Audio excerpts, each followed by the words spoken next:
Hello, everyone, and welcome back. As the new set is about to release here, coming up very soon, we're in the definitely in the midst of spoiler release season, which I'm already excited for all the new mechanics, cards, and possibilities for the next set. I want to talk a little bit about not only some of the benefits of kind of the new set coming out for us and the hobby itself, in the community itself, but also for those out there that maybe haven't had a lot of experience with deck building and the creativity side of the hobby could benefit from. So in today's video, I really want to address kind of like that concept of deck building and community and hobby and kind of our overall wellness. So for those who have less experience with deck building, there's three main points I really want to talk about. The first is knowing our win condition. So when we're building a deck, we have to ask ourselves, how does this deck win the game? Whether that be through certain combinations, whether that be certain aspects of lore generation, or even generation of whatever your TCG that you particularly play. I frame things in the terms of Lorcana, but that could be any TCG. What is your win condition? How do you win the game? What does that look like for the deck that you're building? If it's an aggro deck, how are you gaining lore, or how are you decreasing health points, or whatever TCG you're particularly playing? But like, how are you winning the game? What does that look like? What are the conditions that are set to win that game, and how complex are those in winning the game? Next is consistency. I think it's also understanding that for every cards we place in that deck, up to and or above the required number impacts the consistency of that deck, whether that be in lore kind of like uninkables, or in Magic, whether it be kind of lands, in how finding those lands to be able to play out your cards.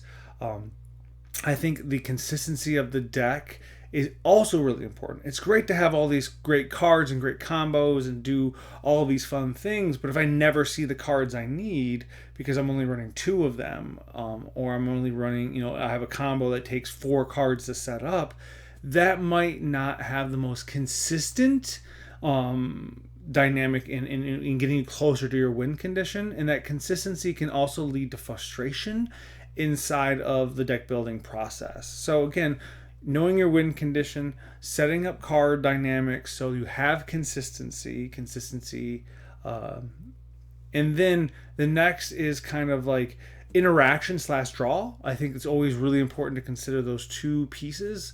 And again, deck building is much more complicated than the simplistic, but this is more for the individuals that have never really participated in deck building. So the interaction, am I going to be casting songs or spells, or removal actions? Is that how I'm interacting with the board, or is my board more engaged in challenging or attacking, or engaging in those aspects? So what is the interaction? What type of interaction am I setting up? Or is there no interaction? Is my board simply, I'm playing certain things with no interaction, but that's part of my win condition? So like, identifying the interaction strategy is vital to understand how the game can participate. You can make a great combo that can win you the game, but if there's no ability to interact, if if your opponent plays a certain card that prevents that, and there's no way to interact with the deck can fall apart. So interaction and understanding how things interact, how we can interact with the board state, is pivotal in deck building. And last is like, that goes along with that, is draw, right? We all have to understand that we need cards in hand. If there's no way for us to have cards in hand, our decks are going to fail. Our builds are not going to be able to get there, right? If I need 3 or 2 cards to make a combination that wins me the game, but I'm only top decking cards, and I don't have the resources to even spend to make my combination or my win condition happen, that deck's going to fail more times than not. So it's important to understand what is the draw mechanic of this deck, and if you can have more than one, even better, but it needs at least some consistent draw mechanic built into it. So again, the three main categories for those that like have little experience with deck building is, what is your win condition? How do I make this deck the most consistent thing I can possibly be? How am I interacting and how am I drawing cards? Right. I think if you could just use those foundational pillars, you can really be creative and have fun engaging in, this next set release, whether it be Lorcana or the next sets in Magic or Riftbound or any other TCG that you particularly play. And the next is more in line for us more experienced TCG players. I don't know if I would consider myself more experienced, but like I want to roll with that. This being my first TCG, but it's more in line with how psychologically creativity, deck building, new releases can have a positive connection for us.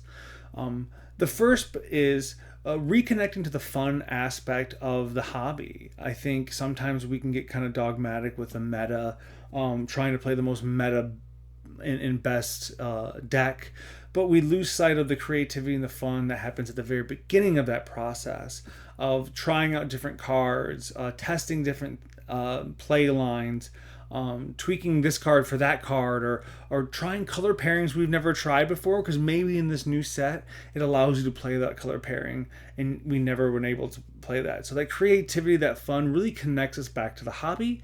It allows us all to find the fun back in the game, because I think we all need that at time to understand this is a fun hobby that we all can have fun doing.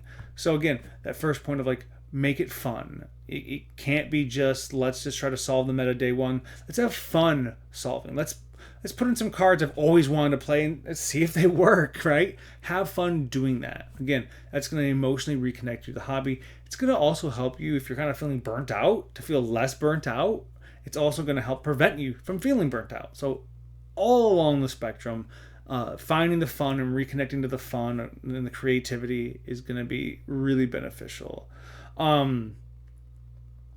And then like just basically trying things new and being creative releases dopamine. It's one of our feel-good drugs that gets released in our brain, right? The problem solving, trying the novelty, those two things are really big in dopamine production, right? That allows us, to feel good drug in our brain. It really reinforces our participation in this hobby. It also makes it enjoyable. So understanding that not just trying to have fun and trying new things is good to just overall be creative, but like in that process we're releasing these really good feel good chemicals in our brain. It's good for our brain for focus, concentration, positive mood, plethora of different other aspects that dopamine really helps with. And then next is reconnecting to the social aspect. Will that be maybe we took a break from leagues because leagues got kind of stale with the meta. We go back with leagues, and it's great to test out on whatever things you can test out on your particular TCG. But like getting back to league play and seeing other people creative decks and seeing what other people bring to the table, that is fun. We're reconnecting socially, right? Also deck building with peers, reconnecting socially. I think that's a massive benefit from a new set release, is the ability to reconnect, re-engage in the hobby in a healthy, fun way, pull out that creativity, pull back into our social support system, and really take off from there. So for those that are coming into the TCG space for the first time ever, please take those 3 points about deck building and try that out, so it kind of decreases some frustration inside of that, and hopefully you can find a fun and explorative process in building your first deck that's like your deck. And for those that are a little more experienced, really taking the opportunity to hit those 3 points, get it fun, creative, use that problem solving and novelty based kind of experiences to get that feel good drug release, and then reconnect to the system and the community that is so powerful. It's so powerful because not only are we getting the benefit from those activities, but like that's what everyone even says when they go to DLCs. It's like the magic of that is this community. So take this opportunity to get reconnected to the community. Hope everyone enjoys release season. I hope everyone gets all the product and all the cards that they need. And good luck, and I'll be seeing you all soon.